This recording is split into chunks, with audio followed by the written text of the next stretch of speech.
Okay, so our next guest is Bill Spohr at Carlsbad by the Sea. Now I have to locate him in my Hollywood squares here. There he is, Mr. Spohr. I took a picture this morning of a photo that we have of Bill in our home office. Now, my first introduction to Bill was at a photo shoot at Carlsbad by the Sea, and we featured him on the beach with his surfboard. So if you can see that picture, this is a picture from our lobby, and the gentleman holding the surfboard on the beach there is Bill. Can you tell us what role the sea has played in your physical well-being? Jan, if you'll just change one word from sea to water, water, I think it would be more appropriate. We have a great relationship with the sea. I'm looking out the window at the surf coming in right here. My relation with water began in high school when I was in the 10th grade. And I had typical teenage rebellion against my parents. They wanted me to go to college, and I didn't want to go to college. And when I was out for spring football practice, for some reason I asked the guy that was running the swim team if he wanted me to try out for swimming, which I did. And my swimming coach said you can't play football and swim. So I quit playing football. I was terrible at it anyway. And that changed, it pretty much changed my life at that point, because as I said, I was not planning to go to college. My coach was quite flattering. He said I had a great opportunity, apparently by looking at my stroke. And he said, you need to go to college and hone your skills. And I think you got a chance for the '56 Olympics. Wow. This would have been in 1949, I think, or 1950. Okay, well, that's a picture. I was 14, and my friend there, Dave Radcliffe, is a rather famous Masters swimmer. He's in the Masters Hall of Fame. He last year was voted one of the 10 best swimmers in the United States. He's 86 years old. Wow.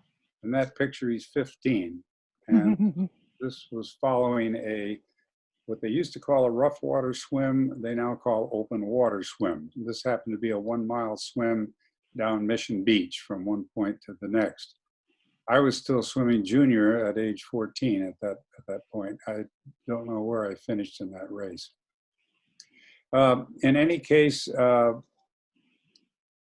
I stopped taking shops after machine shop and print shop and metal shop, and switched over to a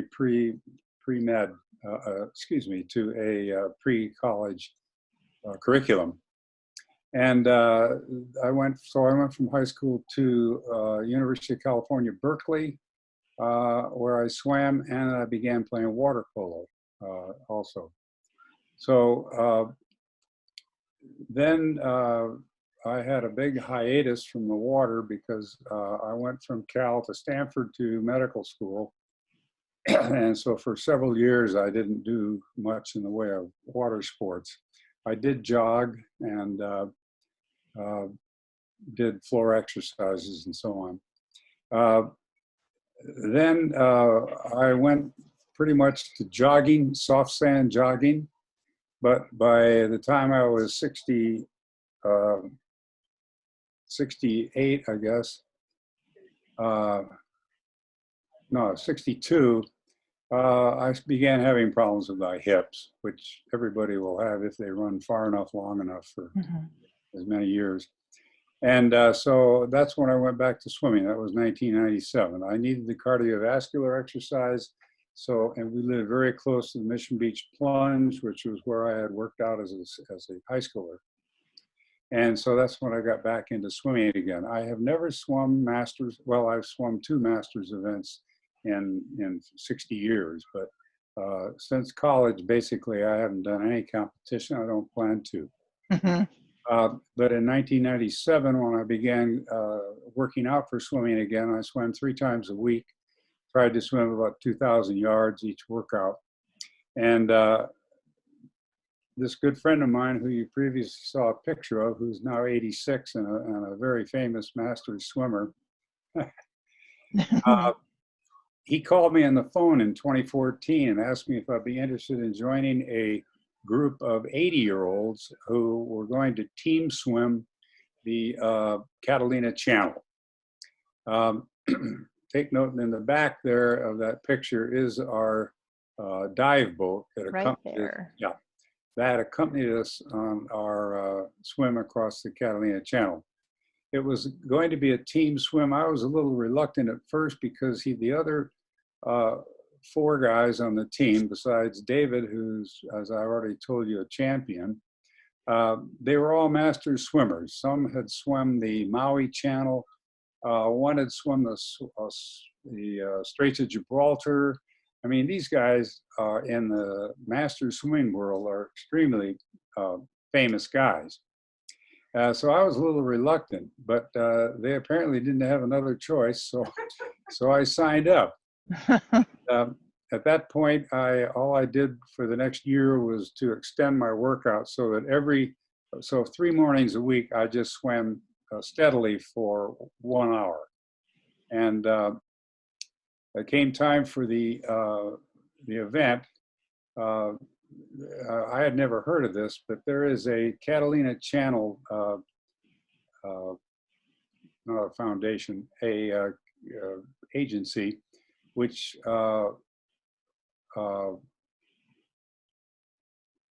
verifies the swimmers and what they have done. And this woman who was on this committee, she was on the boat, and she recorded everything that was done to be sure we qualified for a world record. What we did was, Dave Radcliffe in the lower left-hand corner there was our champion. He started on the race, and we started in Catalina at Doctor's Cove. And Dave had to swim from the dive boat into the beach, stand there, and when he dropped his hand, they started the clock running. And he swam for an hour.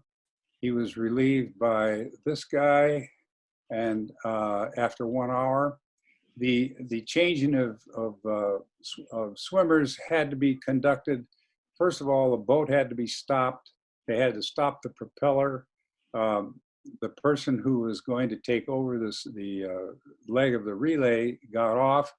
You had to high five the guy you were relieving, and then you took off swimming. We swam with a paddle boarder on one side and a kayaker on the other. So we didn't have to keep looking up to see where we were, if we were headed in the right direction. The dive boat, of course, had the GPS, and so the kayaker and the paddle boarder were taking their direction off of him. And they said, trust us, if you start running into us, you're going off course. So you tried to stay right between the kayak and the paddleboard. So we relieved each other after exactly 1 hour. We were blessed with 74-degree water, which was quite unusual for the channel. And it was beautiful. We had no wind, so there was no chop, and a very gentle swell that was a following swell. So we really had ideal conditions for this. So after an hour, you got to rest while the 5 more swimmers swam their 1 hour, and then you went in and did it again. In my hour, I think by GPS calculations, I swam about 1.5 miles each hour. Dave, the prime swimmer, he swam probably about 2 miles in his 1 hour. And it took us 12 hours, I think, and 15 minutes or something like that. And we landed in Palos Verdes at, what was the name of the bay? Something cool. Anyway, it doesn't make any difference. And I sent some pictures with that. Jen, I don't know if you still Yes, got it, I do. I'll find them. Anyway, it was a lot of fun, and the people I met were fabulous guys. One of them's dead now.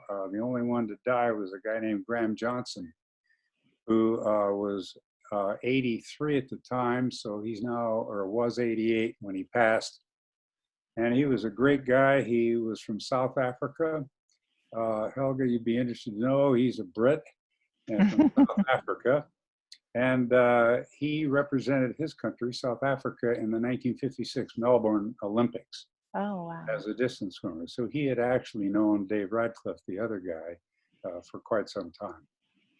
It was a pretty outstanding bunch of guys. The guy that arranged it, Don Baker, who is now 86, has bone metastases from prostate cancer. His rib cage is full of these metastases, and he's in pain a lot of the time, and he swam his 2 stints of 1 hour each. The other guys, there's a judge from Florida who's still an active circuit judge. And I'm trying to think who the other guys were. Well, anyway, as I already said, they were all masters, still are masters swimmers. Well, Bill, thank you for that. How do you think that all this physical activity has helped these gentlemen with these illnesses? Okay, as an example, my good friend, and he was not only a high school, college swim mate, we were roommates. He was a usher in our wedding 62 years ago. He has had 2 heart attacks. He has 2 stents in coronary arteries. And he has also survived prostate cancer. So, but swimming has been his entire life. And he's in excellent shape. Cardiovascular wise, he's probably in as good a shape as any 86-year-old you'll ever find. Mm-hmm. So it was very important to him, and I think it's been very important to me all my life that physical fitness was extremely important, along with diet, weight control, and exercise. I mean, it's extremely important, and it's something I have tried to do. My father, who died at 60 of a heart attack, smoked most of his life, never did any exercise, and had a diet high in fat. In the old days when they delivered milk with cream sitting on the top and the milk on the bottom, you could shake it up and homogenize it. He drank the cream off the top, ate every piece of fat on his plate, and he died at 60. So I thought I probably was going to, his father died at 64. So I figured my chances of living much further than 64 were just about 0. This long time ago, I figured that.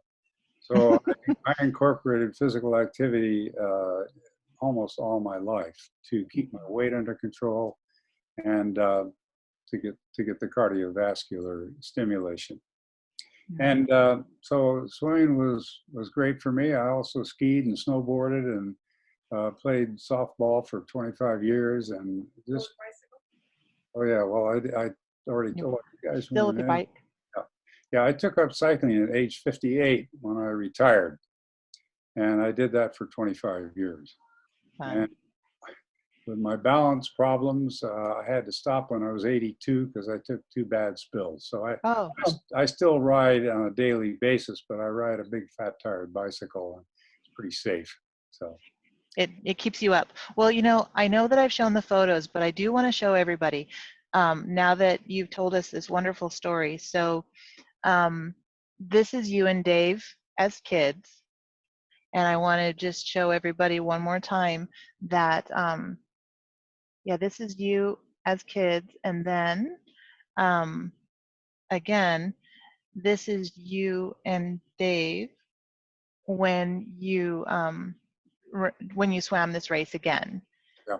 So those young boys turned into these wonderful men who really challenged every rule to being an 80-year-old. So I appreciate your story so much. Thank you for that. Yes.